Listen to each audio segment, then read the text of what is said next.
Assalamualaikum dan salam sejahtera. Saya Siti Nurdiati Zaidi dalam Dunia 11 Pagi.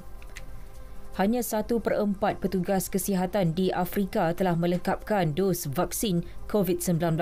Demikian menurut Pertubuhan Kesihatan Sedunia WHO.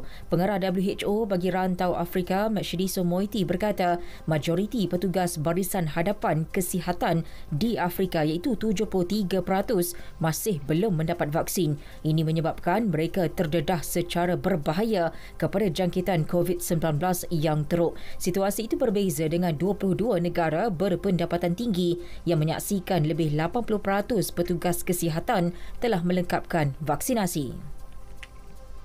Sementara itu, Chile akan mula memberi vaksin COVID-19 kepada kanak-kanak berumur 3 tahun ke atas. Ia susulan kejayaan mencapai sasaran 90% kadar vaksinasi populasi dewasa di negara itu. Menurut Institut Kesihatan Awam, kelompok umur berkenaan akan menerima vaksin Sinovac seperti yang diberikan kepada kanak-kanak berumur 6 hingga 15 tahun.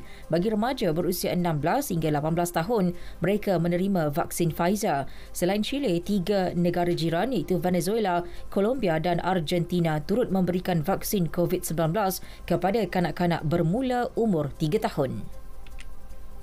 Morocco menggantung semua penerbangan dari dan ke Perancis. Menurut Kementerian Luar Morocco, keputusan itu diambil berikutan peningkatan mendadak kes harian COVID-19 di Perancis. Langkah itu akan berkuat kuasa esok sehingga dimaklumkan. Kes harian di Perancis melonjak sejak beberapa hari lepas. Pada Rabu, 32,591 kes baru dilaporkan, angka tertinggi dalam tempoh 7 bulan. Terdahulu, Menteri Luar Perancis Olivier Véran berkata, suntikan dos penggalak COVID-19 boleh mula diambil oleh individu dewasa pada hujung minggu ini bagi menangani gelombang kelima jangkitan.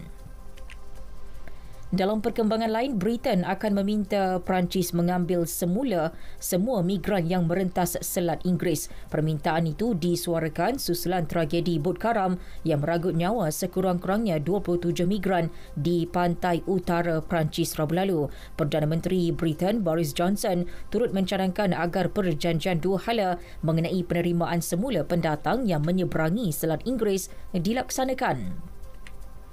Kejohanan skuash terbuka Malaysia, pemain wanita negara Aifa Azman mara ke separuh akhir selepas menewaskan Hana Ramadan dari Mesir 11-9, 11-9 dan 11-5. Ini merupakan kemenangan ketiga pemain berusia 19 tahun itu ke atas 3 pemain Mesir selepas Mayar Hani dan Yatreb Adel dalam pusingan pertama dan kedua. Sementara itu, harapan untuk seorang lagi pemain Malaysia layak ke separuh akhir tidak kesampaian. Juara bertahan Rachel Arnold kalah kepada pemain pilihan pertama Salma Hani juga dari Mesir dengan keputusan 3-11, 11-8, 11-6, 6-11 dan 6-11.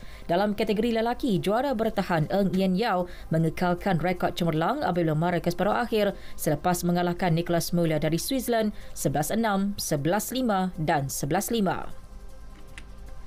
Bola sepak Liga Eropah, Leicester City mengukuhkan kedudukan teratas kumpulan C selepas menewaskan kelab dari Poland Legia Warsaw 3-1. Gol Leicester dijaringkan Pat Sendaka, James Maddison dan Wilfred Ndidi. Sementara itu, aksi kumpulan A menyaksikan Lyon menewaskan Brøndby 3-1 manakala Rangers menundukkan Sparta Prague 2-0. Kemenangan Rangers menyaksikan pasukan itu mengesahkan slot untuk beraksi dalam peringkat 32 terbaik. Keputusan lain, Monaco mengalahkan Real Sociedad 2-1 sekaligus membolehkan Monaco selesa menerajui kumpulan B dengan 11 mata selepas 5 perlawanan.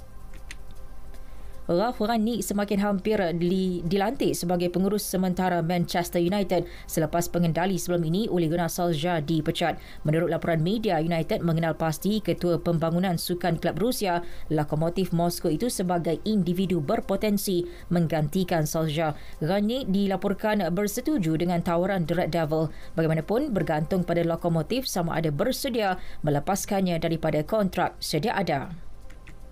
Seorang peminat tegar legenda bola sepak Diego Maradona yang menamakan dua anak perempuan kembarnya Mara dan Donna kini menamakan bayi lelakinya yang baru dilahirkan Diego. Walter Rotundo, 39 tahun dan isterinya Victoria memilih tarikh ulang tahun pertama kematian mendiang sebagai hari kelahiran Diego secara pembedahan Caesar. Sekian berita yang disunting oleh Mas Niza Awang Kecik dari Pusat Berita RTM. Terus patuhi SOP dan amalkan norma baharu. Assalamualaikum dan salam sejahtera.